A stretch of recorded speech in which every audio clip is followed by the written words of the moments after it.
याची परवानगी आहे कसं काय? ना भाऊ हा मंत्री महोदयांनी जी भूमिका इथं मांडलेली आहे, मंत्री महोदयांनी भूमिका जी मांडलेली आहे अध्यक्ष महाराज, बरोबर आहे. माननीय मुख्यमंत्र्यांनी त्या दिवशी भूमिका मांडली अध्यक्ष महाराज, पण मंत्र्यांनी एकदा गोष्ट मान्य केली अध्यक्ष महाराज, त्यांच्या बोलण्यातूनच आपल्याला स्पष्ट होतं की मुख्यमंत्र्यांनी या ठिकाणी सांगून आम्ही यांना सोडणार नाही, त्यांच्यावर कडक कारवाई करू, पण मुख्यमंत्र्याचा आवाज वैष्णव गँग ऐकायला तयार नाही. काल यांना काल काल काल परवा ऐका आता तुम्ही, आता गडबड नको, ऐकून घ्या. काल अध्यक्ष महाराज अध्यक्ष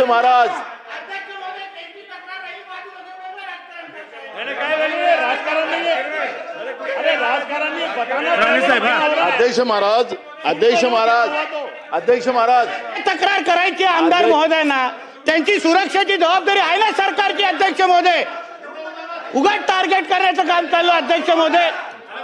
आता स्थगन कशाबद्दल होता अध्यक्ष महोदय? स्थगन कशाबद्दल होता? अध्यक्ष महाराज माझं पूर्ण होऊ द्या. अध्यक्ष महाराज मंत्री महोदय सांगतात, ते मंत्री आहेत त्याच्यामुळे त्यांना जास्त कळतं असं मला वाटतं, पण अध्यक्ष महाराज हे विधानसभेचं अधिवेशन चालू आहे, अधिवेशनाच्या काळात एखादी घटना होते आणि म्हणून आम्ही सभागृहामध्ये, कारण की आमची जबाबदारी तुमची आहे अध्यक्ष महाराज, आम्हाला सुरक्षा प्रदान करायचं, आम्हाला संरक्षण करणं हे तुमची जबाबदारी आहे, आणि म्हणून आम्ही हा मुद्दा आज इथं आम्ही मांडतोय याच्यासाठी की काल झालेली घटना आहे. परवाच्या दिवशी मुख्यमंत्र्यांनी सांगितलं काल झालं, आणि म्हणून आम्हाला इथं राजकारण करायचं नाही आहे. पण अध्यक्ष महाराज आज आमच्यावर आहे, उद्या तुमच्यावर येणार. सिद्ध केलं. आम्हाला सुरक्षेचा विषय नाही आहे, हा सुरक्षेचा विषय नाही आहे अध्यक्ष महाराज. या राज्यामध्ये कायद्याचं राज्य राहिलं की नाही राहिलं? काय काय काय काय बोलताय? काय बोलताय तुम्ही? गुलाबराव पाटील सर,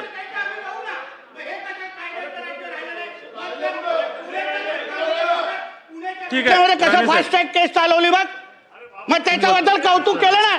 मग अध्यक्ष महोदय ह्यांना काय संरक्षण द्यायचं अध्यक्ष महोदय? आम्ही देऊ ना अध्यक्ष महोदय. कायद्याचं राज्य नाही राहिलं, कशाला वाक्य पाहिजे? कायद्याचं राज्य झालं नाही हे कशा, ह्यांना काय संरक्षण द्यायचं अध्यक्ष महोदय? आम्ही देऊ ना आमचं सरकार. माननीय अध्यक्ष महोदय, सन्मान्य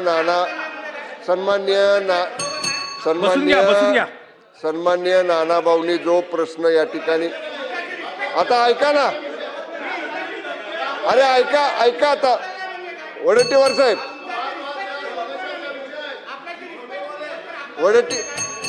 सन्मान्य बसून घ्या. ठीक आहे, मी देतो. सन्मान्य अध्यक्ष महोदय, मंत्री महोदयांचं होऊ द्या, देतो त्यांना. आज सभागृहामध्ये भाऊ बसून घ्या, त्यांचा मंत्री महोदय झालं देतो ना मी. सन्मान्य सदस्यांना जे बरं ऐकाल ना, आता सन्मान्य सदस्यांना आपण बसून घ्या, फोनवरनं धमकी आलेली आहे, ज्या धमकीची तक्रार सन्मान्य सदस्यांनी आज सभागृहामध्ये केली, हे प्रकरण निश्चितपणाने गंभीर आहे. या सभागृहातल्या सगळ्या सदस्यांच्या संरक्षणाची जबाबदारी राज्य सरकारची आहे.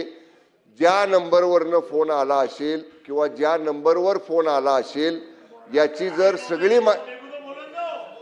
जर सविस्तर माहिती आपण सरकारकडे दिली किंवा माननीय अध्यक्षांच्याकडे दिली तर माननीय अध्यक्षांकडनं ती सरकारकडे येईल.